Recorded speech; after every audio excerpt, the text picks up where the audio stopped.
So meron akong running hack na gustong ibahagi. Napansin ko to siguro mga iilang araw na. Pero naibahagi ko na to yung sinabi ko last or siguro mga iilang buwan na nasabi ko na kung gusto niyo ibaba yung heart rate niyo habang tumatakbo kayo, huwag niyong kalimutan na ngumiti. From time to time, ngumiti kayo. So pag smile, yun yung isang hack or running hack na magpapababa sa mga heart rate natin habang tumatakbo. Lalong-lalo na sa mga tao dyan na yung training nila is low heart rate training, easy run, zone 2, mga ganon. So ang ibabahagi ko ngayon is ile-level up natin yung smiling para maibaba yung heart rate talaga. Siyempre, pwede rin nating i-relax yung ating mga shoulders, ang ating mga kamay, ang ating mga braso habang tumatakbo. So try to, from time to time, i-relax nyo. Habang tumatakbo kayo, ganyan kayo, pwede yan. Magpapababa yan sa heart rate nyo. Now, itong pag-level up sa heart rate or pag-level up sa pagngiti natin is napansin ko to or na-realize ko to nung nakita ko yung isang content creator din or TikToker din na nagbahagi na o nag-promote ng isang mouthpiece. Sinasabi niya na yung mouthpiece na ginagamit niya yung nagpapababa sa heart rate niya. So naisip ko, paano nagpapababa yung mouthpiece sa heart rate niya?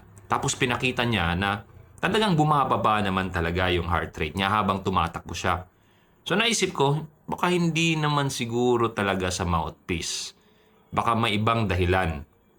So na-realize ko habang tinitingnan ko siya, kung tumatakbo siya na meron siyang mouthpiece, is para siyang nakangiti. All the time. Kasi meron nga siyang mouthpiece. Parang nakabuka yung bibig niya, naka-relax yung mga panga niya. So, yun yung naisip ko. Kasi meron din akong coach na nakita na kung gusto mong maibaba yung heart rate mo, try to relax your jaw. Ito, panga natin. So naisip ko, baka ganun yung mechanism na nangyayari. Dahil sa mouthpiece, parang ngumingiti siya, nare-relax niya yung jaw or yung panga niya, yun, bumababa yung heart rate niya. So sinubukan ko ilang araw na yung nakalipas, habang tumatakbo ako, ngumingiti ako. As in, ngiti. Ngiti na nakabuka yung bibig ko. Pero hindi naman talaga ngiti na meron akong aim na ngitian na tao. Walang ganun. Ngumingiti lang ako. Parang ganito lang.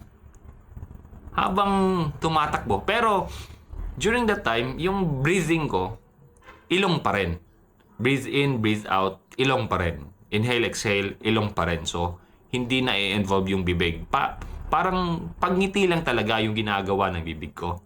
Yun, ganyan. Tapos, yung mga tao, syempre, yung nakakakilala sa akin, dumingiti rin.